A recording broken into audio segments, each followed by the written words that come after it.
Hi hello ನಮಸ್ತೆ friends, welcome back to Raman tutorials. ಎಲ್ರಿಗೂ ಕೂಡ ಆತ್ಮೀಯ ಸ್ವಾಗತವನ್ನ ಕೋರ್ತಾ ಇವತ್ತಿನ ನಮ್ಮ ತರಗತಿಯನ್ನ ನಾವೀಗ ಶುರು ಮಾಡೋಣ. ಬಹಳಷ್ಟು ವಿದ್ಯಾರ್ಥಿಗಳು ಕೇಳ್ತಾ ಇರೋಂತ ಒಂದೇ ಪ್ರಶ್ನೆ, ಟಿ ಎಕ್ಸಾಮಿನೇಷನ್ಸ್ ಯಾವಾಗ ಆಗುತ್ತೆ, ನೋಟಿಫಿಕೇಶನ್ಸ್ ಯಾವಾಗ ಆಗುತ್ತೆ ಅನ್ನೋ ಒಂದು ಮಾಹಿತಿ. ಟಿ ನೋಟಿಫಿಕೇಶನ್ಸ್ಗಳು ಮ್ಯಾಕ್ಸಿಮಮ್ ಇನ್ನೊಂದು 1.5 ಇಂದ 2 ತಿಂಗಳು ಆಗುವಂತ ಸಾಧ್ಯತೆ ಇದೆ ಅಂತ ಹೇಳಿ ಇಲಾಖೆಯಿಂದ ಮಾಹಿತಿ ಬಂದಿರುವಂತದ್ದು. ಅಂಡ್ ಫರ್ದರ್ ಇನ್ಫಾರ್ಮೇಶನ್ಸ್ ಏನಪ್ಪಾ ಇವತ್ತಿನ ತರಗತಿಯಲ್ಲಿ ಅಂತ ಅಂದ್ರೆ, ಟಿ ಬಹಳಷ್ಟು ವಿದ್ಯಾರ್ಥಿಗಳು ಪ್ರಿಪರೇಷನ್ ಮಾಡ್ತಾ ಇದ್ದೀರಾ. ಇವಾಗ ಹೆಂಗಾಗಿದೆ ಅಂತಂದ್ರೆ, ಇನ್ ಸರ್ವಿಸ್ ನಲ್ಲಿ ಇದ್ದಂತಹ ಟೀಚರ್ಸು ಕೂಡ ಏನ್ ಮಾಡ್ಬೇಕು, ಟಿ ಎಕ್ಸಾಮ್ಸ್ ಅನ್ನ ಪ್ರಿಪರೇಷನ್ ಮಾಡ್ಬೇಕು ಬಡ್ತಿಗೆ ಮತ್ತು ಅವರು ಆ ವೃತ್ತಿಯಲ್ಲಿ ಮುಂದುವರಿಲಿಕ್ಕೆ ಅಂತ ಹೇಳಿ ಈಗಾಗಲೇ ಸುಪ್ರೀಂ ಕೋರ್ಟ್ ಆರ್ಡರ್ ಅನ್ನ ಹಾಕಿದೆ. ಇಡೀ ನಮ್ಮ ದೇಶದಾದ್ಯಂತ ಅದನ್ನ ಫಾಲೋ ಅಪ್ ಮಾಡ್ಬೇಕಾಗತ್ತೆ. ಎಸ್, ಹಾಗಾದ್ರೆ ಟಿ ಎಷ್ಟು ಮುಖ್ಯ ಅನ್ನೋದನ್ನ ನಾವು ಗಮನಕ್ಕೆ ತೆಗೆದುಕೊಳ್ಬೇಕು. ಹಾಗಾದ್ರೆ ಇವತ್ತಿನ ವಿಷಯ ಬಂದು online exam information. T exam ಅನ್ನ CLT ಬೇಸ್ಡ್ ಅಂದ್ರೆ CBT ಬೇಸ್ಡ್ ಮಾಡ್ಬೇಕು ಅಂತ ಇದ್ದಾರೆ, ಕಂಪ್ಯೂಟರ್ ಬೇಸ್ಡ್ ಟೆಸ್ಟ್ ಅಂತ ಹೇಳಿ. ಹೇಗ್ ನಾವು ಅಟೆಂಡ್ ಮಾಡೋದು, ನಾವು ಕಂಪ್ಯೂಟರ್ ಕಲ್ತಿಲ್ಲ, ಲ್ಯಾಪ್ಟಾಪ್ ನೋಡಿಲ್ಲ, ಇದೆಲ್ಲದರ ಚಿಂತೆಯನ್ನ ಬಿಟ್ಬಿಡಿ. ಆ ನೋಟಿಫಿಕೇಶನ್ ಆದ್ಮೇಲೆ ಇಲಾಖೆಯವರೇ ಕೆಲವೊಂದನ್ನ ಇನ್ಸ್ಟ್ರಕ್ಷನ್ಸ್ ಕೊಡ್ತಾರೆ. ಆ ಇನ್ಸ್ಟ್ರಕ್ಷನ್ ಅನ್ನ ನೀವು ನೀಟಾಗಿ ಓದ್ಕೊಂಡು 1-2 ದಿನ ನೀವು ಪ್ರಾಕ್ಟೀಸ್ ಮಾಡ್ಕೊಂಡ್ರಿ ಅಂದ್ರೆ ಈಸಿಯಾಗಿ ನೀವು ಎಕ್ಸಾಮ್ ಅನ್ನ ಅಟೆಂಡ್ ಮಾಡ್ಬೋದು. ಒಂದು ಲ್ಯಾಪ್ಟಾಪ್ ಆಗ್ಲಿ ಅಥವಾ ಕಂಪ್ಯೂಟರ್ ಸ್ಕ್ರೀನ್ ಅನ್ನ ಕೊಟ್ಟಿರ್ತಾರೆ. ಆಲ್ರೆಡಿ ಅಲ್ಲೆಲ್ಲ ಕ್ವಶನ್ ಪೇಪರ್ ಫ್ರೇಮ್ ಇರುತ್ತೆ, ನಿಮ್ಮ ಹೆಸರು ಇರುತ್ತೆ, ರಿಜಿಸ್ಟರ್ ನಂಬರ್ ಇರುತ್ತೆ, ಡೇಟ್ ಆಫ್ ಬರ್ತ್ ಇರುತ್ತೆ, ಸೆಂಟರ್ ನೇಮ್ ಹೆಂಗೆ ನಿಮ್ಗೆ ಆಫ್ಲೈನ್ ಅಲ್ಲಿ ಕೊಡ್ತಾ ಇದ್ರೋ ಅದೇ ರೀತಿ ಎಲ್ಲ ಇರುತ್ತೆ. ಕ್ವಶನ್ ಪೇಪರ್ ಕೂಡ ನಿಮ್ ಕಣ್ಣಿಗೆ ಕಾಣಿಸ್ತಾ ಇರುತ್ತೆ. ಜಸ್ಟ್ ನೀವೇನ್ ಮಾಡ್ಬೇಕು, ಈ ಒಂದು ಮೌಸ್ ಇರುತ್ತೆ, ಮೌಸ್ ಅನ್ನ ಈ ರೀತಿ ಮೇಲಕ್ಕೆ ಎತ್ತೋದು. ಈ ತರ ಕ್ವಶನ್ ಓದ್ಕೊಳ್ಳಿಕ್ಕೆ ಹೆಲ್ಪರ್ ಆಗಿ ಯೂಸ್ ಮಾಡ್ತೀರಾ. ಅದಾದ್ಮೇಲೆ ನಿಮಗೆ ಇಲ್ಲಿ ರೈಟ್ ಆನ್ಸರ್ ಯಾವುದು ಅನ್ನೋದಕ್ಕೆ ಅವ್ರು ಆಲ್ರೆಡಿ ಎಲ್ಲ ಆಪ್ಷನ್ಸ್ ಗಳನ್ನ ಕೊಟ್ಟಿರ್ತಾರೆ. ನೀವು ಜಸ್ಟ್ ಏನಪ್ಪಾ ಅಂತಂದ್ರೆ ರೈಟ್ ಮಾರ್ಕ್ ಅನ್ನ ಕ್ಲಿಕ್ ಮಾಡೋದಿರುತ್ತೆ. ಮೂವ್ ಮಾಡ್ಬೇಕು ಅಂತಂದ್ರೆ ಮೌಸ್ ಇಂದ ನೀವು ಈ ರೀತಿ ಮೂವ್ ಮಾಡ್ತೀರಾ. ಇಷ್ಟೇ, ವೆರಿ ಸಿಂಪಲ್. ಅದಾದ್ಮೇಲೆ ಕೊನೆಗೆ ಸಬ್ಮಿಟ್ ಅಂತ ಇರುತ್ತೆ, ಸಬ್ಮಿಟ್ ಕೊಡೋದಿರುತ್ತೆ. ಇನ್ನೊಂದ್ಸಲ ಕ್ರಾಸ್ ಚೆಕಿಂಗ್ ಮಾಡ್ತೀರಾ ಅಂದ್ರೆ ಕ್ರಾಸ್ ಚೆಕಿಂಗ್ ಕೂಡ ಮಾಡ್ಬೋದು. ಇದ್ರ ಬಗ್ಗೆ ನಾನು ಒಂದು ಅಫಿಷಿಯಲ್ ಆಗಿ ನೋಟಿಫಿಕೇಶನ್ ಬಿಟ್ಟಾಗ 100% ನಿಮಗೆ ತೋರಿಸ್ಕೊಡ್ತೀವಿ, ಸರಿನಾ? ಅದ್ರ ಬಗ್ಗೆ ಚಿಂತೆ ಬಿಡಿ. ಫಸ್ಟ್ ಆಫ್ ಆಲ್ ಇದನ್ನ ನೀವು ದೊಡ್ಡ ಪ್ರಾಬ್ಲಮ್ ಅಂತ ಅನ್ಕೋಬೇಡಿ, ಸರಿನಾ? ಕ್ಲಿಯರ್ ಆಯ್ತಿದು. ಇನ್ನ how to prepare for T. ಹೆಂಗೆ ನಾವು ಪ್ರಿಪರೇಷನ್ ಮಾಡ್ಬೇಕು ಟಿಗೆ? ಸಾಕಷ್ಟು ಗೊಂದಲಗಳ ನಡುವೆ ನಾವ್ ಹೇಗೆಲ್ಲ ಪ್ರಿಪರೇಷನ್ ಮಾಡ್ಬೇಕು, ಯಾವ್ಯಾವ ಪುಸ್ತಕಗಳನ್ನ ಓದ್ಕೊಳ್ಬೇಕು, ಎಷ್ಟು ದಿನಗಳು ನಮ್ಗೆ ಟಿ ಓದ್ಲಿಕ್ಕೆ ಸಮಯ ಬೇಕಾಗತ್ತೆ, ಈ ತರ ಬಹಳಷ್ಟು ಪ್ರಶ್ನೆಗಳು ನಿಮ್ ತಲೆ ಇದೆ. ಅದೆಲ್ಲ ತಲೆ ಕೆಡ್ಸ್ಕೊಳಕ್ ಹೋಗ್ಬಿಡಿ. ಟಿ ಅಂತ ಅಂದಾಗ ಇಲ್ಲಿ ನಿಮ್ಮ ಎಬಿಲಿಟಿಯನ್ನ ಟೆಸ್ಟ್ ಮಾಡ್ತಾರೆ, ಸರಿನಾ? ನೀವಿಲ್ಲಿ ಕನ್ನಡವನ್ನ ಓದ್ಕೋಬೇಕು, ಇಂಗ್ಲಿಷ್ ಅನ್ನ ಓದ್ಕೋಬೇಕಾಗತ್ತೆ, ಸೈಕಾಲಜಿಯನ್ನ ಓದ್ಕೋಬೇಕು, ಹಾಗೇನೆ ಸೋಷಿಯಲ್ ಸೈನ್ಸ್ ಇದ್ರೆ ಸೋಷಿಯಲ್ ಸೈನ್ಸ್, ಹಾಗೆ ಮ್ಯಾಥ್ಸ್ ಮತ್ತೆ ಸೈನ್ಸ್ ಇದ್ದವರು ಮ್ಯಾಥ್ಸ್ ಸೈನ್ಸ್ ಓದ್ಬೇಕು, EVS ಇದ್ದವರು ಪೇಪರ್ 1 EVS ಓದ್ಕೊಳ್ಬೇಕು. ಇಷ್ಟೇನೆ ನಿಮಗಿರೋದು, ಹೆಚ್ಚು ಇಲ್ಲಿಲ್ಲ. ಕನ್ನಡ 30 ಮಾರ್ಕ್ಸ್ ಇದ್ರೆ, ಇಂಗ್ಲಿಷ್ ಒಂದು 30 ಮಾರ್ಕ್ಸ್ ಇರುತ್ತೆ, ಸೈಕಾಲಜಿ ಒಂದು 30 ಮಾರ್ಕ್ಸ್ ಇರುತ್ತೆ, ಸೋಷಿಯಲ್ ಸೈನ್ಸ್ ಬಂದು 60 ಮಾರ್ಕ್ಸ್ ಇರುತ್ತೆ, ಮ್ಯಾಥ್ ಸೈನ್ಸ್ ಬಂದು 60 ಮಾರ್ಕ್ಸ್ ಇರುತ್ತೆ, ಹಾಗೆ EVS ಬಂದ್ಬಿಟ್ಟು ಕೂಡ 60 ಮಾರ್ಕ್ಸ್ ಇರುತ್ತೆ. ಜೊತೆಗೆ EVS ಜೊತೆಗೆ ಮ್ಯಾಥ್ಸ್ ಕೂಡ included 60 marks. EVS plus maths ಗೆ 60 ಮಾರ್ಕ್ಸ್ ಅನ್ನ ಕೇಳ್ತಾರೆ. EVS ಮ್ಯಾಥ್ಸ್ ಎಲ್ಲಿ ಬರುತ್ತೆ ಅಂದ್ರೆ ಪೇಪರ್ 1 ನಲ್ಲಿ ಬರುತ್ತೆ. ಪೇಪರ್ 2 ನಲ್ಲಿ ನಿಮ್ಗೆ ಆರ್ಟ್ಸ್ ಸೆಕ್ಷನ್ ಓದಂತ ವಿದ್ಯಾರ್ಥಿಗಳಿಗೆ ಸೋಷಿಯಲ್ ಸೈನ್ಸ್ ಬಂದ್ರೆ, ಸೈನ್ಸ್ ಅಂಡ್ ಮ್ಯಾಥ್ಸ್ ಕಾಂಬಿನೇಷನ್ ಇರೋರಿಗೆ ಮ್ಯಾಥ್ಸ್ ಸೈನ್ಸ್ ಜೊತೆಗೆ ಕನ್ನಡ, ಇಂಗ್ಲಿಷ್, ಸೈಕಾಲಜಿಯನ್ನ ನೀವು ಕವರ್ ಮಾಡ್ಕೋಬೇಕು, ಸರಿನಾ? ಹಾಗಾದ್ರೆ ಈ ಎಲ್ಲಾ ವಿಚಾರಗಳನ್ನ ಹೆಂಗೆ ಕವರ್ ಮಾಡ್ಕೊಳ್ಳೋದು? ಫಸ್ಟ್ ನೀವೇನ್ ಮಾಡ್ಬೇಕು, ಒಂದು ಟೈಮ್ ಟೇಬಲ್ ಅನ್ನ ನೀವು ರೂಢಿ ಮಾಡ್ಕೋಬೇಕು. ಪ್ರತಿನಿತ್ಯ ನನ್ನ ರೂಟೀನ್ ಏನಿದೆ, ನನ್ನ ರೂಟೀನ್ ಜೊತೆಗೆ ನಾನು ಯಾವ್ಯಾವ ವಿಷಯಗಳಿಗೆ ಹೆಚ್ಚಿನ ಮಹತ್ವವನ್ನ ಕೊಡ್ಬೇಕು ಅದನ್ನ ನೀವು ಥಿಂಕ್ ಮಾಡ್ಬೇಕಾಗತ್ತೆ. ಫಸ್ಟ್ ನೀವು ಸೈಕಾಲಜಿ ಸಬ್ಜೆಕ್ಟ್ ಸುಮಾರು ಜನಕ್ಕೆ ಟಫ್ ಆಗುತ್ತೆ. ಯಾಕೆ ಟಫ್ ಆಗುತ್ತೆ ಅಂತಂದ್ರೆ ಅದ್ರ ಮೇಲ್ನೋಟನೇ ಬೇರೆ, ಒಳಗಿನ ಅರ್ಥನೇ ಬೇರೆ ಇರುತ್ತೆ. ಅದನ್ನ ಕಲ್ತವ್ರಿಗೆ, ಅದನ್ನ ಅನುಭವಕ್ಕೆ ತಂದ್ಕೊಂಡವ್ರಿಗೆ ಗೊತ್ತು ಅದ್ರ ಮರ್ಮ ಏನು ಅಂತ ಹೇಳಿ, ಅಲ್ವೇನ್ರಿ? ಹಾಗಾದ್ರೆ ಹೇಗೆ ಸೈಕಾಲಜಿ ಓದ್ಕೋಬೇಕು? ಓದ್ತಾ ನೋಟ್ಸ್ ಮಾಡ್ತಾ ಹೋಗ್ರಿ. ನೋಟ್ಸ್ ಮಾಡೋದು ಹೆಂಗೆ ಮೇಡಮ್ ಅಂತ ಅಂದ್ರೆ, ಡಿಟ್ಟು ಬುಕ್ಕಲ್ಲಿ ಹೆಂಗಿದೆ ಹಂಗ್ ಬರೀರಿ ಅಂತ ನಾನು ಎಲ್ಲೂ ಹೇಳಲ್ಲ. ಇಂಪಾರ್ಟೆಂಟ್ ಪಾಯಿಂಟ್ಸ್ ಗಳನ್ನ ನೋಟ್ಸ್ ಮಾಡ್ತಾ ಹೋಗ್ಬೇಕಾಗತ್ತೆ. ಕೇವಲ ಸೈಕಾಲಜಿ ಅಷ್ಟೇ ಅಲ್ಲ, social science, science maths, EVS maths, Kannada, English, ನಿಮಗೇನೆಲ್ಲ ಇಂಪಾರ್ಟೆಂಟ್ ಅಂತ ಅನ್ಸುತ್ತೆ ಒಂದು ನೋಟ್ ಬುಕ್ ಅನ್ನ ತಗೊಂಡು ಡಿವೈಡ್ ಮಾಡ್ಕೊಂಡಿದ್ದು ನೋಟ್ಸ್ ಮೇಕಿಂಗ್ ಅನ್ನ ಮಾಡ್ತಾ ಹೋಗ್ರಿ. ಜಸ್ಟ್ ಬರೀ ಕಂಟೆಂಟ್ ಅಷ್ಟೇ ಓದ್ಕೊಂಡು ನಾನು ಕೈ ಬಿಡ್ತೀನಿ, ಅದನ್ನ ಹೆಂಗೆ ನಾವು ಅಳವಡಿಸ್ಕೊಳ್ಬೇಕು ಅನ್ನೋದನ್ನ ಯೋಚನೆ ಮಾಡಲ್ಲ ಅಂತಂದ್ರೆ ಎಕ್ಸಾಮ್ ಹಾಲ್ ಅಲ್ಲಿ ನೀವು ಸಫರ್ ಮಾಡ್ಬೇಕಾಗತ್ತೆ.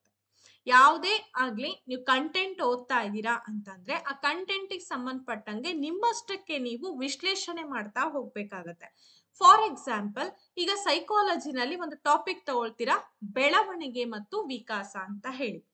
ಬೆಳವಣಿಗೆ, ವಿಕಾಸ ನಾವ್ ಯಾಕೆ ಓದಬೇಕು, ನಮಗೇನ್ ಅವಶ್ಯಕತೆ ಇದೆ ಅದ್ರದ್ದು ಅಂತ ಅಂದಾಗ ನಾವೊಬ್ಬ ಟೀಚರ್ ಆಗಿ ಕೆಲಸವನ್ನ ನಿರ್ವಹಿಸ್ತಾ ಇದೀವಿ.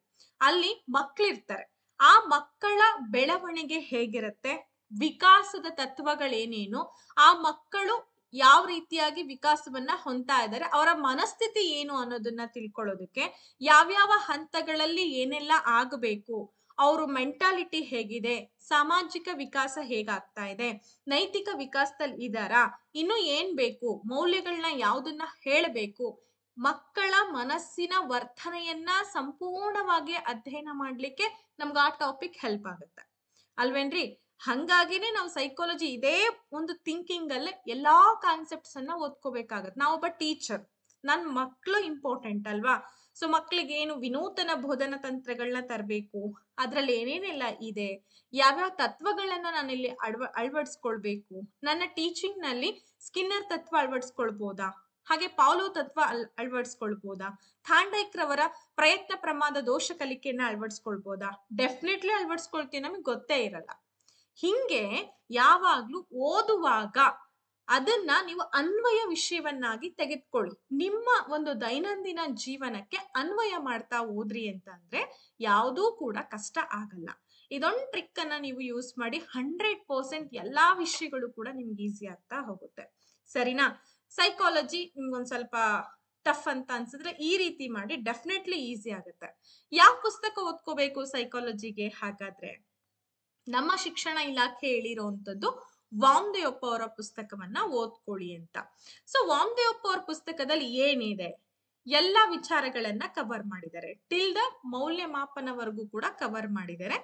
ಕೆಲವೊಂದು ವಿಚಾರಗಳು ಅಲ್ಲಿ ಅಳವಡಿಕೆ ಆಗಿಲ್ಲ. ಯಾವುದು ಅಂತಂದ್ರೆ, ಈಗ ಹೊಸ ನವೀನ ಬೋಧನಾ ವಿಧಾನಗಳಲ್ಲಿ ಕ್ರಮಾನುಗತ ಬೋಧನಾ ಆಗಿರ್ಬೋದು, ಆಮೇಲೆ ಬ್ಲೂಮ್ ರವರ ಬೋಧನಾ ಉದ್ದೇಶಗಳ ವರ್ಗೀಕರಣ ಸ್ಪಷ್ಟವಾಗಿ ಹೇಳೋದಾಗಿರ್ಬೋದು, ಈ ತರ ಕೆಲವೊಂದು ವಿಚಾರಗಳು ಅಲ್ಲಿ ಅಳವಡಿಕೆ ಆಗದೆ ಇದ್ರೆ ನೀವು ಫರ್ದರ್ ಸ್ಟಡೀಸ್ ಅನ್ನ ಮಾಡಿ. Okay, SK. ಮಂಗಲ್ ಅವ್ರ ಬುಕ್ ಅಂತ ಹೇಳಿದ್ದಾರೆ. ಸೊ ಅದಲ್ದಂಗೆ ಇತ್ತೀಚೆಗೆ ಯಾವುದೆಲ್ಲ ಹೊಸದಾಗಿ ಬಿಡುಗಡೆ ಆಗಿದೆ ಪುಸ್ತಕವನ್ನ ನೋಡ್ಕೊಂಡಿದ್ದು ನೀವು ಸ್ಟಡಿನ ಮಾಡ್ಬೋದು. ಇದಿಷ್ಟು ಸೈಕಾಲಜಿಗೆ ಸಂಬಂಧಪಟ್ಟಂಗೆ.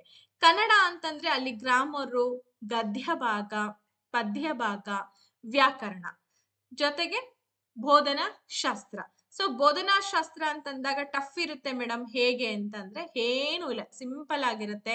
ಅನ್ಸೂಯ ವಿ ಪರ್ಗಿ ಅವರ ಪುಸ್ತಕವನ್ನ ತಗೊಳ್ಬಹುದು, ಇಲ್ಲ ಅಂತಂದ್ರೆ ರಾಜೇಶ್ ಇ ಬೆಳ್ಳೇರವರ ಪುಸ್ತಕವನ್ನ ತಗೊಳ್ಬಹುದು. ಈಸಿಯಾಗಿ ನೀವು ಬೋಧನಾ ಶಾಸ್ತ್ರವನ್ನ ಕವರ್ ಮಾಡ್ಕೋಬಹುದು. ಸರಿನಾ? ಗ್ರಾಮರ್ ಅಂತ ಬಂದಾಗ 8th 9th 10th ಗ್ರಾಮರ್ ಅನ್ನ ಏನು ಕನ್ನಡ ಪುಸ್ತಕದಲ್ಲಿ ಇರುವಂತಹ ಗ್ರಾಮರ್ ಪಾಯಿಂಟ್ಸ್ ಗಳನ್ನ ಓದ್ಕೊಂಡ್ರಿ ಅಂದ್ರೆ ಕನ್ನಡ ಈಸಿಯಾಗಿ ಕವರ್ ಆಗುತ್ತೆ. ಇಂಗ್ಲಿಷ್ ಕೂಡ ಅಷ್ಟೇ. ಇಂಗ್ಲಿಷ್ ಒಂದು ಗ್ರಾಮರ್ಗೆ ಬೆಸ್ಟ್ ಪುಸ್ತಕ ಹೇಳಿ ಅಂತಂದ್ರೆ ಜಿಡ್ಡು ಕೃಷ್ಣಮೂರ್ತಿ ಅವ್ರದ್ದು, ಜೆ.ಡಿ. ಕೃಷ್ಣಮೂರ್ತಿ ಅವರ ಪುಸ್ತಕವನ್ನ ಓದ್ಕೊಂಡ್ಬಿಡಿ, ನಿಮಗೆ ಈಸಿಯಾಗಿ ಅಲ್ಲಿ ಕವರ್ ಆಗುತ್ತೆ.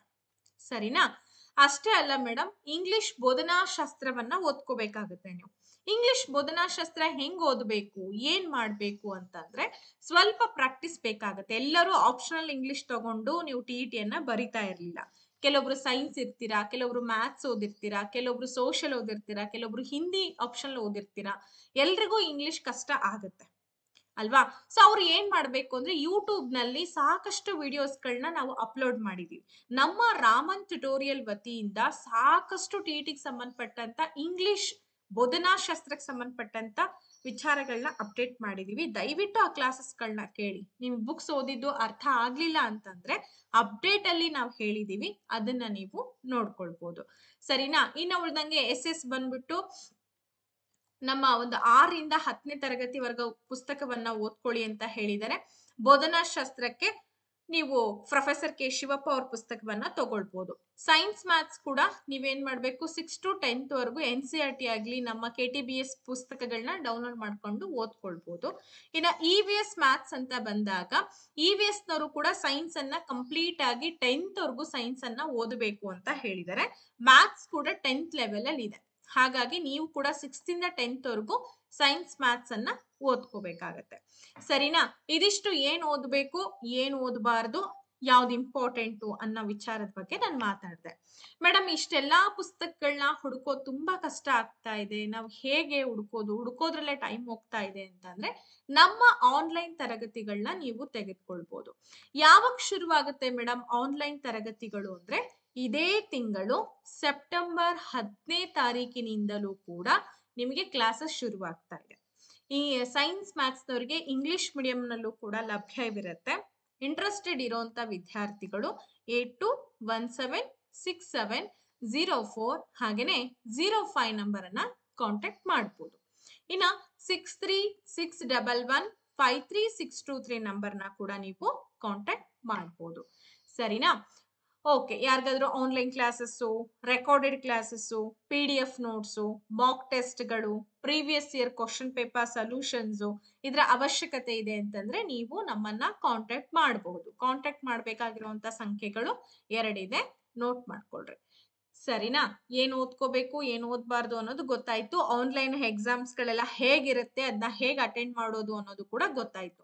ನೆಕ್ಸ್ಟ್ ನಾವು ಕ್ಲಿಯರ್ ಮಾಡ್ಬೇಕಾಗಿರುವಂತದ್ದು, ಯಾರ್ಯಾರು TET ಎಕ್ಸಾಮ್ ಅನ್ನ ಬರಿಬಹುದು. TET ಎಕ್ಸಾಮ್ಸ್ ಅನ್ನ ಯಾರ್ಯಾರು ಬರಿಬಹುದು ಅಂದ್ರೆ, BA B.Ed ಆದವರು, ಹಾಗೆ D.Ed ಪ್ಲಸ್ PU ಆದಂತ ವಿದ್ಯಾರ್ಥಿಗಳು, ಹಾಗೆ D.Ed ಪ್ಲಸ್ ಡಿಗ್ರಿ ಮಾಡಿದಂತ ವಿದ್ಯಾರ್ಥಿಗಳು, ಓಕೆ, BSc B.Ed ಮಾಡಿದವರು, BCom B.Ed ಮಾಡಿದವರು, ಹಾಗೆ BCA B.Ed ಮಾಡಿದವರು, any degree with B.Ed R D.Ed ಇತ್ತು ಅಂತಂದ್ರೆ ನೀವು TET ಅನ್ನ ಬರಿಬಹುದು.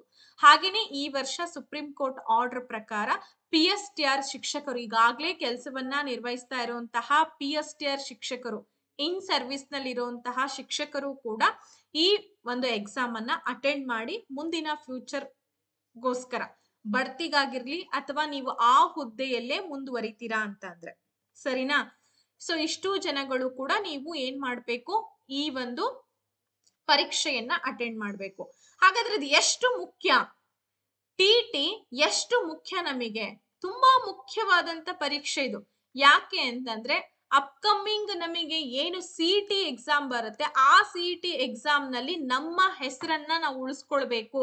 ಗೌರ್ನಮೆಂಟ್ ಜಾಬ್ ಅನ್ನ ನಾನು ತೆಗೆದುಕೊಳ್ತೀನಿ ಅನ್ನೋ ಒಂದು ಹಂಬಲ ಇರುವಂತಹ ವಿದ್ಯಾರ್ಥಿಗಳು CET ಸ್ಕೋರ್ ಅಲ್ಲಿ ಮಿಂಚಬೇಕು ಅನ್ನೋರು TET ಅಲ್ಲಿ ಹೆಚ್ಚು ಸ್ಕೋರ್ ಅನ್ನ ಮಾಡಬೇಕು. ಸ್ಕೋರ್ ಹೆಂಗ್ ಮಾಡ್ಬೇಕು ಅಂದ್ರೆ, ಡೆಡಿಕೇಟೆಡ್ ಆಗಿ ಸ್ಟಡಿ ಮಾಡ್ಬೇಕಾಗತ್ತೆ, ಪ್ರೋ ಥಿಂಕಿಂಗ್ ಮಾಡ್ಬೇಕಾಗತ್ತೆ, ಒಂಥರ ಮಲ್ಟಿ ಟಾಸ್ಕಿಂಗ್ ಇರಬೇಕು.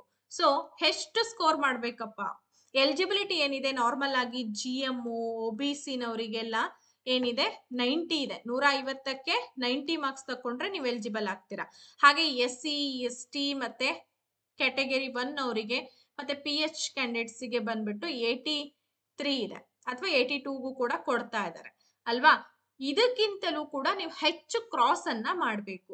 ಎಷ್ಟು ಕ್ರಾಸ್ ಮಾಡ್ಬೇಕು ಅಂದ್ರೆ, ಬರ್ಬೇಕು ಇಬ್ರು ಕೂಡ SC ST category 1 PH candidates ಆಗಿರ್ಬೋದು, GM OBC ಅಂತಂದ್ರೆ 3rd A 3rd B ಹಾಗೆ 2A 2B ಈ ತರ ಕ್ಯಾಟಗರಿ ಅಲ್ಲಿ ಬರುವಂತವ್ರು ನೀವೇನ್ ಮಾಡ್ಬೇಕು, ಅಟ್ ಲೀಸ್ಟ್ 125 ಇಂದ 130 ತನಕ ಬಂದ್ರಿ ಅಂದ್ರೆ CET ಅಲ್ಲಿ ನಿಮ್ದು ಸ್ವಲ್ಪ ಸ್ಕೋರ್ ಕಡಿಮೆ ಆದ್ರೂ TET ನಿಮ್ಮನ್ನ ಕಾಯುತ್ತೆ.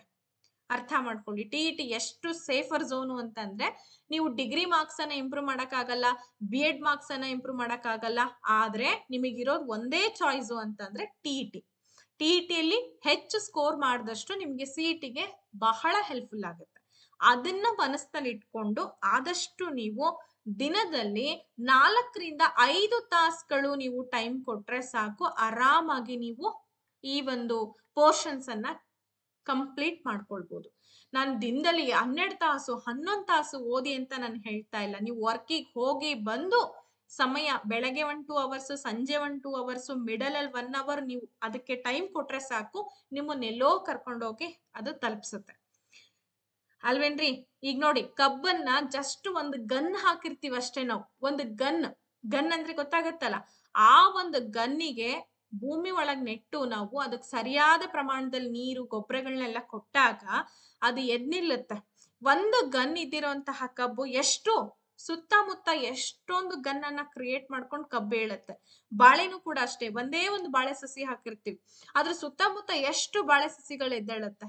ಹಂಗೆ ನಾವ್ ಯಾವಾಗ್ಲೂ ಕೂಡ ಒಂದೇ ರೀತಿಯಲ್ಲಿ ಒಂದೇ ಆಲೋಚನೆ ಮಾಡುವಂತದ್ದಲ್ಲ. ವೆರೈಟಿ ಥಿಂಕಿಂಗ್ ಮಾಡ್ಬೇಕು. ನೂರಾರು ಆಲೋಚನೆಗಳನ್ನ ಮಾಡ್ಬೇಕು. ಸರಿನಾ? ಹೆಚ್ಚು ಸಮಯ ಕೊಟ್ಟಾಗ ನಿಮಗಿದು ಲಾಭ ಜಾಸ್ತಿ ಆಗುತ್ತೆ. ಇನ್ನ ಸಿಲೆಬಸ್ಸಿಗೆ ಬಂದ್ರೆ 2024 ಸಿಲೆಬಸ್ ಮುಂದುವರಿಯುತ್ತೆ. ಅದ್ರಲ್ಲಿ ನಂಗೆ 25, 26 ಸಿಲೆಬಸ್ ಏನಿದೆ ಪಠ್ಯಕ್ರಮದಲ್ಲಿ ಈಗ 6 to 10th ಬುಕ್ಸ್ ಗಳು ಏನೇನಿದೆ ಅದನ್ನ ಸ್ಟಡಿ ಮಾಡ್ಕೊಂಡ್ರೆ ಮತ್ತೆ ನಿಮಗೇನು ಬದಲಾವಣೆಗಳಾಗಲ್ಲ. ಸೈಕಾಲಜಿ ಬದಲಾಗಲ್ಲ, ಕನ್ನಡ ಬದಲಾಗಲ್ಲ, ಇಂಗ್ಲಿಷ್ ಬದಲಾಗಲ್ಲ. ಅರ್ಥ ಮಾಡ್ಕೊಳ್ಳಿ. ಇನ್ನೇನು ನಿಮಗೆ ಸೈನ್ಸು, ಮ್ಯಾಥ್ಸು ಮತ್ತೆ ಸೋಷಿಯಲ್ ಸೈನ್ಸು, EVS ಇವು ಏನಿದೆ ಅಂತಂದ್ರೆ ಈಗ ಪ್ರಸ್ತುತ ನಡೀತಾ ಇರುವಂತ 25, 26 ಸಿಲೆಬಸ್ ಪ್ರಕಾರ ಸ್ಟಡಿ ಮಾಡ್ಕೊಂಡ್ರೆ ಸಾಕಾಗತ್ತೆ. ಸರಿನಾ? ಇದಿಷ್ಟ ಆಯ್ತು. ಮತ್ತೇನಪ್ಪಾ ಅಂತಂದ್ರೆ ಟೈಮ್ ಟೇಬಲ್ ಹೇಳ್ದೆ, ಟೈಮ್ ಮ್ಯಾನೇಜ್ಮೆಂಟ್ ಬಗ್ಗೆನೂ ಕೂಡ ಹೇಳ್ದೆ. ಟೈಮ್ ಅನ್ನ ನೀವು ಗೌರವಿಸಿದ್ರೆ 100% ಟೈಮ್ ಒಂದಲ್ಲ ಒಂದು ದಿನ ನಿಮಗೆ ಕೈ ಹಿಡಿಯುತ್ತೆ. ಟೈಮ್ ಅನ್ನ ಯಾವತ್ತೂ ನೆಗ್ಲಿಜೆನ್ಸಿ ಮಾಡಬೇಡಿ. ಸುಮ್ನೆ ಹಾಳ್ ಮಾಡ್ಕೊಂಡ್ರಿ ಅಂತಂದ್ರೆ ನಿಮಗದು ಬೆನಿಫಿಟ್ಸ್ ಸಿಗೋದಿಲ್ಲ. ಸೊ ಹಾಗಾಗಿ ಇವತ್ತಿನ ವಿಡಿಯೋ ಇಷ್ಟ ಆಗಿತ್ತು. ಹೋಪ್ಸೋ ನಿಮಗ್ ನಾನು ಸಾಕಷ್ಟು ವಿಚಾರಗಳ ಬಗ್ಗೆ ಮಾತಾಡಿದ್ದೀನಿ. ಇದ್ರಲ್ಲಿ ಏನೇ ಡೌಟ್ಸ್ ಇದ್ರೂ ಕೂಡ ಕಮೆಂಟ್ ಮಾಡಿ. ಜೊತೆಗೆ ಯಾರಾದ್ರೂ ಆನ್ಲೈನ್ ಪೇಡ್ ಕ್ಲಾಸ್ ಅನ್ನ ಜಾಯಿನ್ ಆಗ್ಬೇಕು ಅಂದ್ರೆ ಕಂಪ್ಲೀಟ್ ಆಗಿ ವಿಡಿಯೋ ನೋಡಿದ್ರೆ ಮಾತ್ರ ನಿಮಗೆ ಆನ್ಲೈನ್ ಪೇಡ್ ಕ್ಲಾಸಸ್ ಎಲ್ಲ ಹೆಂಗ್ ಜಾಯಿನ್ ಆಗೋದು ಅಂತ ಗೊತ್ತಾಗತ್ತೆ. ಸೆಪ್ಟೆಂಬರ್ 10ನೇ ತಾರೀಕಿನಿಂದ ಸೆಪ್ಟೆಂಬರ್ 10th ಇಂದ ನಿಮ್ಗೆ ಆನ್ಲೈನ್ TET ಹೊಸದಾಗಿ ಬ್ಯಾಚ್ ಅನ್ನ ಶುರು ಮಾಡ್ತಾ ಇದೀವಿ. ಸೊ ಈ ಬ್ಯಾಚ್ ಅಲ್ಲಿ ನಿಮಗೇನಪ್ಪಾ ಅಂತ ಅಂದ್ರೆ ಲೈವ್ ಕ್ಲಾಸಸ್ ಇರುತ್ತೆ, ರೆಕಾರ್ಡೆಡ್ ಕ್ಲಾಸಸ್ ಇರುತ್ತೆ. ಒಂದು ದಿನಕ್ಕೆ 5 ತಾಸಿನ ರೆಕಾರ್ಡೆಡ್ ಕ್ಲಾಸಸ್ ಗಳನ್ನ ಕೊಡ್ತಾ ಇದೀವಿ. ಹಾಗೆ 1 ತಾಸಿನ ಲೈವ್ ತರಗತಿಗಳನ್ನ ಕೊಡ್ತಾ ಇದೀವಿ. ಎಕ್ಸಾಮ್ ಮುಗಿಯೋವರೆಗೂ ಕೂಡ ನಮ್ಮ ತರಗತಿಗಳನ್ನ ನೀವು ನೋಡ್ಕೊಳ್ಬಹುದು. 100% ನೀವಿಲ್ಲಿ ಸಕ್ಸಸ್ ಅನ್ನ ಕಾಣ್ಬೋದು. 8217670405 ನಂಬರ್ನ ಕಾಂಟ್ಯಾಕ್ಟ್ ಮಾಡಿ. ಹಾಗೇನೆ 6361153623 ನಂಬರ್ನ ಕೂಡ ನೀವು ಕಾಂಟ್ಯಾಕ್ಟ್ ಮಾಡಬಹುದು. ಓಕೆ, ಇವತ್ತಿನ ತರಗತಿ ಒಂದಷ್ಟು ಮಾಹಿತಿಯನ್ನ ನಿಮಗೆ ತಂದ್ಕೊಟ್ಟಿದೆ ಅನ್ನೋದಾದ್ರೆ ದಯವಿಟ್ಟು ಲೈಕ್ ಅಂಡ್ ಶೇರ್ ಮಾಡಿ, ಒಂದು ಒಳ್ಳೊಳ್ಳೆ ಕಮೆಂಟ್ಸ್ ಗಳನ್ನ ಕೂಡ ಹಾಕಿ ಅಂತ ಹೇಳ್ತಾ thank you so much and take care. Bye bye.